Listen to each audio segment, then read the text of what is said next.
Hi everyone, I am Dr. Millie Kulshrestha and today I am going to discuss nitric acid, its preparation and its properties. Nitric acid is a very important compound you will get in the P block element. Most of the time the reaction, at least one reaction is asked from this nitric acid, so please concentrate on the reaction. Write down them along with me. I will give you some trick also. I will not tell you the reaction in a simple way. Properties की खास तौर से reaction जो होंगी वो मैं काफ़ी अच्छे से आपको बताऊंगी जो आप भूल नहीं सकते, but the condition is that you have to do it along with me. तो जो मैं कहती जा रही हूँ उसको आप मेरे साथ करते जाइए so that it will be easy for you to recall. ठीक है, शुरू करते हैं. तो the reaction is lab preparation, मतलब आप नाइट्रिक एसिड को लैब में कैसे प्रिपेयर करेंगे. तो lab preparation of nitric acid, sodium nitrate लीजिए and reacted with H2SO4. What will happen? NaHSO4 will be formed along with formation of nitric acid. ये है आपकी लैब की preparation. Most of the time lab में जो preparation होती है वो इंडस्ट्रियल प्रोसेस में यूज़ नहीं की जाती, क्योंकि इंडस्ट्रियल प्रोसेस में it is compulsory for the process to be economic as well as eco friendly. तो जो इंडस्ट्रियल प्रोसेस है वो हम बहुत इंपॉर्टेंट है इस केस में, and you are suppose to read it carefully and see what is actually happening. तो इंडस्ट्रियल प्रोसेस क्या है या मैन्युफैक्चरिंग प्रोसेस क्या है? It is called Ostwald process. तो सबसे पहला क्वेश्चन यही बन जाता है, नेम द प्रोसेस. तो what is the name of the process which is used for the industrial preparation of nitric acid. तो पहले एक बेसिक चीज़ देख लेते हैं कि नाइट्रिक एसिड कैसे हम बनाएंगे, कौन से स्टेप्स हैं जो हम यूज़ करने वाले हैं. ठीक है, तो वेरी फर्स्ट स्टेप इज़ कि हम लेंगे अमोनिया और इस अमोनिया को हम ऑक्सीडाइज करेंगे into nitric oxide. In second step ये नाइट्रिक ऑक्साइड कन्वर्ट होगा इनटू नाइट्रोजन डाइऑक्साइड, ऑक्सीडाइज होगा. थर्ड स्टेप में ये नाइट्रोजन डाइऑक्साइड को हम डिज़ोल्व करेंगे in water to get nitric acid. ठीक है, तो ये 3 स्टेप इन्वॉल्व होंगे आपकी preparation of nitric acid using Ostwald process. ठीक है, तो in manufacturing of nitric acid I am starting from first step. It is oxidation of ammonia will be done in the presence of rhodium platinum gauze. तो एक rhodium और platinum की gauze होती है, these are metals, इनकी gauze होती है जाली जिसके ऊपर ये पास ऑन किए जाते हैं, and it is done at 500 kelvin temperature and 9 atm pressure. ठीक है, तो it is made in the presence of rhodium platinum gauze at 500 Kelvin and 9 atmospheric pressure. What happens?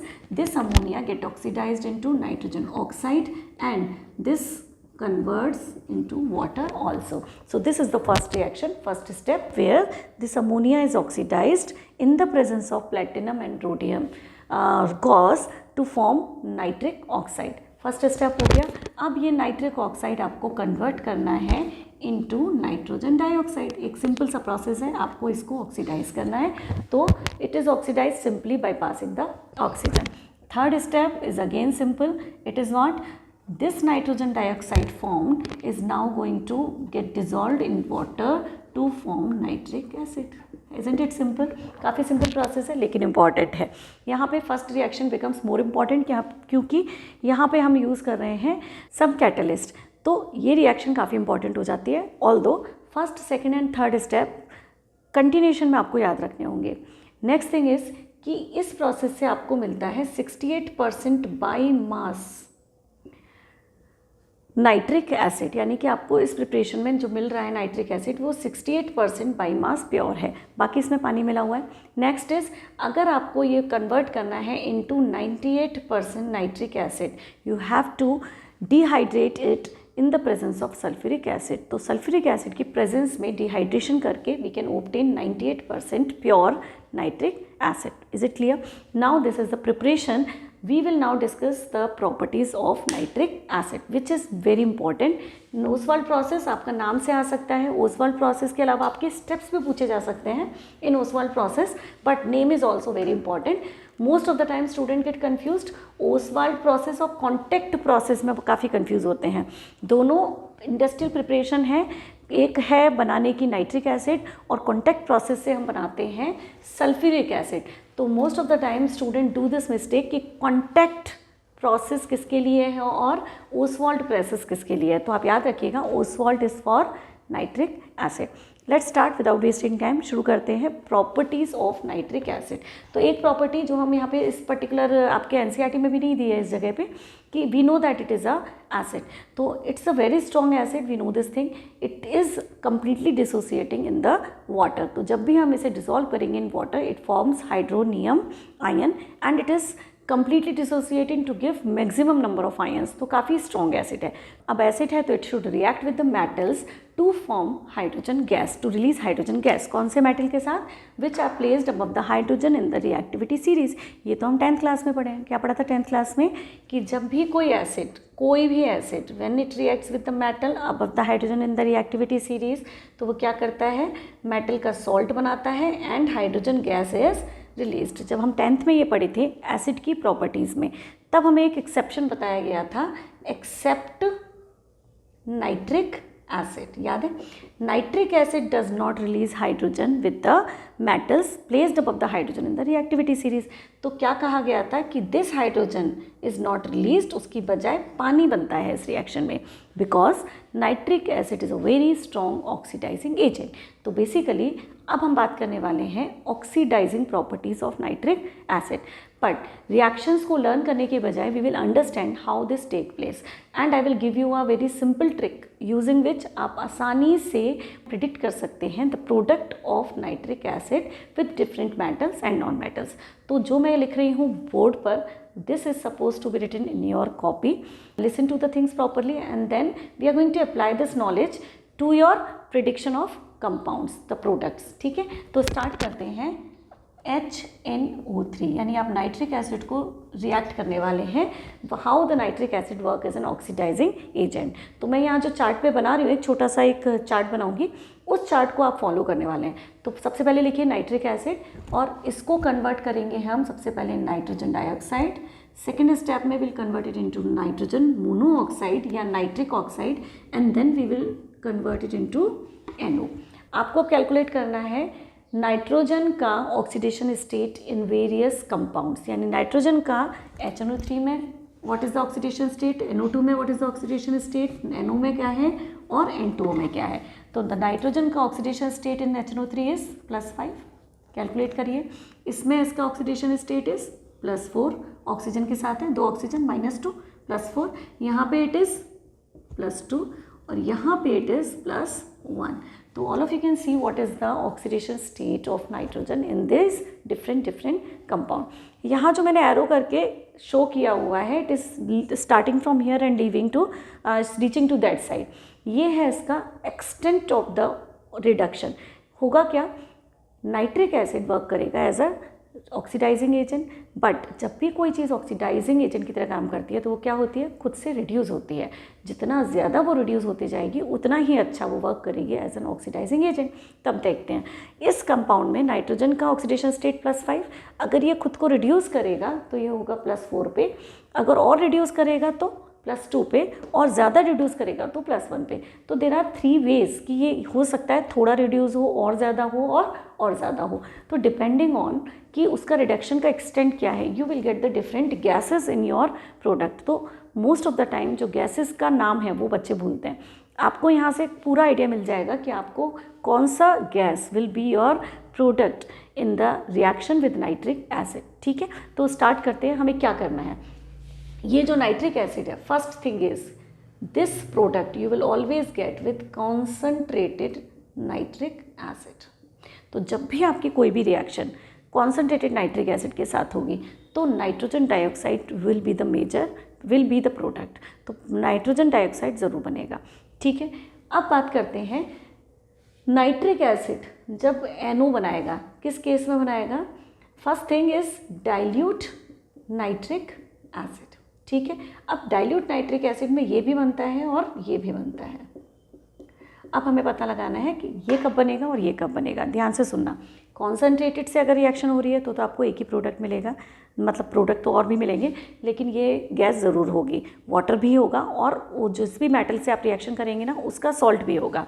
But dilute nitric acid से जब reaction होगी तो आपके 2 product हो सकते हैं डिपेंडिंग ऑन कि आपका मेटल कैसा है। रिमेंबर दैट अगर आपका मेटल इज़ वेरी रिएक्टिव यानी above the hydrogen in the reactivity series, मतलब आपका मेटल अगर रिएक्टिव मेटल है, reactive metal means above hydrogen in reactivity series.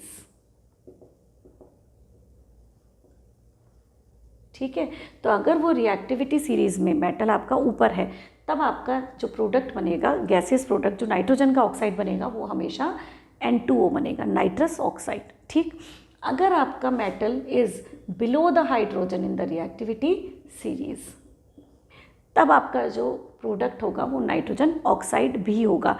अब मैं यहाँ पे बस इतना बोल रही हूँ कि नाइट्रोजन के ऑक्साइड्स में आपको कन्फ्यूजन हो सकता है, कौन सा नाइट्रोजन का ऑक्साइड किस रिएक्शन में मिलेगा, दैट इज़ मेजर थिंग। बाकी चीज़ें क्या बनेंगी वो अभी हम डिस्कस करने वाले हैं। तो ये चार्ट आपके सामने है। अब I am going to show you how the nitric acid react with the different metals. I am taking the reaction of HNO3। यहाँ पे देखिए I am writing down concentrated HNO3 with zinc metal. Okay, now concentrated HNO3 with zinc metal. अब already I told you कि जब भी आप concentrated HNO3 के साथ रिएक्शन करेंगे आपको प्रोडक्ट में कौन सी गैस मिलने वाली है, नाइट्रोजन डाइऑक्साइड। तो एक तो चीज़ आपका प्रोडक्ट हुआ नाइट्रोजन डाइऑक्साइड। दूसरा मैंने कहा था आपसे कि हाइड्रोजन जो रिलीज होती है वो नहीं होती है, इसमें क्या बन जाता है, हाइड्रोजन कन्वर्ट्स इनटू वाटर। तीसरा जो प्रोडक्ट होगा वो होगा डिपेंडिंग ऑन कि आपने यहाँ मेटल कौन सा लिया है, which metal it is, zinc. तो जिंक का नाइट्रेट आपको मिलेगा यहाँ पे, तो ZnNO3 होल ट्वाइस। तो your products will be ZnNO3 whole twice plus nitrogen dioxide plus water. तो कैसे आपने पता लगाया, बिकॉज वी आर कन्फर्म्ड कि जिंक का नाइट्रेट बनाएंगे, कोई भी मेटल जो भी देंगे उसका नाइट्रेट बनाएंगे। गैस आपकी कौन सी निकलने वाली है, कंसनट्रेटेड के साथ हमेशा कौन सी निकलने वाली है, नाइट्रोजन डाइऑक्साइड, और वाटर तो बनेगा ही। तो ये आपके मेजर प्रोडक्ट्स रहेंगे। अब बात करते हैं एक और रिएक्शन की, dilute nitric acid with zinc. तो जिंक के साथ ही अभी रिएक्शन देखते हैं डाइल्यूट नाइट्रिक एसिड की। तो पहली चीज़, जिंक का नाइट्रेट बनेगा ही बनेगा, ठीक है ना, वाटर तो बनेगा ही बनेगा, बचा क्या, कौन सा ऑक्साइड विल बी फॉर्म। तो लेट्स ऑब्जर्व क्या बनने वाला है, डाइल्यूट नाइट्रिक एसिड के साथ आपके पास दो ऑप्शन है, these are the options, either this और दिस। अब आपका zinc which type of metal it is reactive metal placed above the hydrogen in the reactivity series. तो आपका जिंक नाइट्रेट नाइट्रिक एसिड के साथ, डाइल्यूट नाइट्रिक एसिड के साथ बनाएगा nitrous oxide. So this nitrous oxide will be the product with the zinc. In case अगर मैं ले रही हूँ डाइल्यूट एसिड विद कॉपर, तो चलिए कॉपर कैसा है, copper is less reactive below the hydrogen in the reactivity series. तो बाकी चीज़ें क्या बनने वाली है, कॉपर का नाइट्रेट तो बनेगा ही बनेगा, CuNO3 whole twice, fine, water बनेगा ही बनेगा, बचा क्या आपका ऑक्साइड, कौन सा बनेगा, ये वाला NO, nitric oxide. So this way you are going to understand, you are going to predict what will be the nitrogen oxide as a product. तो आई होप ये बिल्कुल क्लियर है आपको कि metal placed above the hydrogen in the reactivity series तो आपका oxide ये बनेगा, metal placed below the hydrogen in the reactivity series तो आपका नाइट्रोजन ऑक्साइड ये होगा। इन केस आपका नाइट्रिक एसिड कंसनट्रेटेड है तो आपका प्रोडक्ट केवल यही बन सकता है, बाकी के प्रोडक्ट तो आपके कॉमन हर बार रहने वाले हैं। तो आई डोंट थिंक कि इसमें कोई कन्फ्यूजन होगा। अब हम बात करते हैं नेक्स्ट रिएक्शन की, एंड दिस इज, इसी को फॉलो करेंगे, and this is the reaction of nitric acid with non metal. तो नॉन मेटल के साथ नाइट्रिक एसिड की रिएक्शन काफ़ी इंपॉर्टेंट रिएक्शन अगेन, क्योंकि कोई ना कोई रिएक्शन एग्जाम में आई जाती है। तो प्लीज़ रिमेंबर हम 2-3 नॉन मेटल की रिएक्शन करने वाले हैं जो complete the reaction type question बना देते हैं ये लोग, ठीक है। तो स्टार्ट करते हैं। So I am taking reaction with carbon, reaction with phosphorus, reaction with sulfur, and one more is reaction with iodine. These all are non-metals. We are going to react it with nitric acid. अब पहला point, first point is कि nitric acid के साथ dilute nitric acid के साथ no reaction is shown by these non metal, ठीक है। तो डाइल्यूट के साथ, डाइल्यूट HNO3 के साथ there is no reaction by non metal, ठीक है। तो ये दोनों तो हमारे सीन में से ही निकल गए और बचा क्या, कंसनट्रेटेड। तो कंसनट्रेटेड के साथ यही ऑक्साइड आपको मिलने वाला है, ठीक है। तो नाइट्रिक एसिड के साथ, कॉन्सनट्रेटेड नाइट्रिक एसिड के साथ they will react to form NO2, ये तो मिलेगी आपको नाइट्रोजन की gas. Apart from that we will see that water is formed and acid of this non metal, मतलब H2CO3, it is the acid of carbon. So let's see the product once again. Carbon is a non-metal. It will not react with the dilute nitric acid. It will react with the concentrated acid to form nitrogen dioxide and water. और ये nitrogen dioxide and water her case में मिलने वाला है, because dilute के साथ तो ये रिएक्ट करता ही नहीं है, we don't have any option.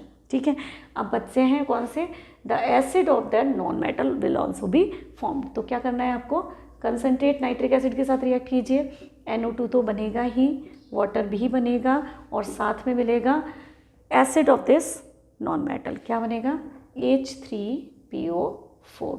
Done, simple. Sulphur का रिएक्शन विद कॉन्सेंट्रेटेड HNO3 क्या बनने वाला है आपका, NO2 तो बनेगा ही, water will also be formed along with phosphorus का एसिड, कौन सा है, सॉरी सल्फर का एसिड कौन सा है, H2SO4। डन। आयोडीन के साथ सेम वे, आपको NO2 तो मिलेगा ही, it will be a product, water will be a product and HiO3 iodic acid. What is the name of this acid? Iodic acid. Iodic acid is HiO3 iodic acid. इसका नाम याद रखिएगा, काफ़ी important reaction है। I suggest you कि जब भी आपको अगर एग्जाम में भी आता है ना, तो आप क्या करिए, सबसे पहले ये ऊपर लिखिए, उसके बाद आराम से उसके प्रोडक्ट्स को आप लिखिए। आपको पक्का है कि नाइट्रोजन डाइऑक्साइड तो आपको तब मिलेगा जब nitric acid concentrated nitric acid होगा। तो ये तो आपका फिक्स हो गया, चाहे आपका मेटल हो, चाहे आपका नॉन मेटल हो, चाहे आपका मेटल अबव द हाइड्रोजन हो या फिर बिलो द नाइट्रोजन हो। ठीक, अब बचता है आपका dilute nitric acid. In case dilute nitric acid है तो आपको बस ये देखना है कि अगर आपका मेटल बहुत रिएक्टिव है तो वो इसको लास्ट तक ले जाएगा रिएक्शन को, ऐसे बोल लीजिए। तो रिएक्शन को पूरा करवा के छोड़ेगा, ऐसे बोल लीजिए। तो ये रिएक्शन आपकी मैक्सिमम एक्सटेंट तक जाएगी, तो आपका जो प्रोडक्ट होगा वो N2O होगा, if your metal is more reactive metal then the hydrogen. अब अगर आपका मेटल कम रिएक्टिव है तो आपका रिएक्शन +2 पे आके रुक जाएगा, यानी आपका नाइट्रोजन मोनोऑक्साइड या nitric oxide will be the product. ठीक है, उसके अलावा डाइल्यूट नाइट्रिक एसिड से रिएक्शन नहीं होती है विद नॉन मेटल्स, जबकि कॉन्सेंट्रेटेड नाइट्रिक एसिड से रिएक्शन होगी। तो कॉन्सेंट्रेटेड का तो प्रोडक्ट ही है क्या, कौन सा, नाइट्रोजन डाइऑक्साइड। उसके अलावा जो भी नॉन मेटल है उसका आपको एसिड मिलेगा। आई होप ये वीडियो आपको पसंद आएगा। If you like this video please hit the like button, share it and subscribe to my channel. Thank you very much.